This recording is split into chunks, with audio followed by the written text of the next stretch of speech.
أولم يروا إلى الطير فوقهم صافات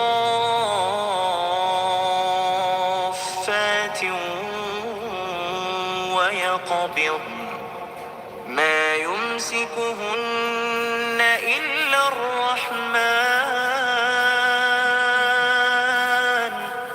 إنه بكل شيء بصير.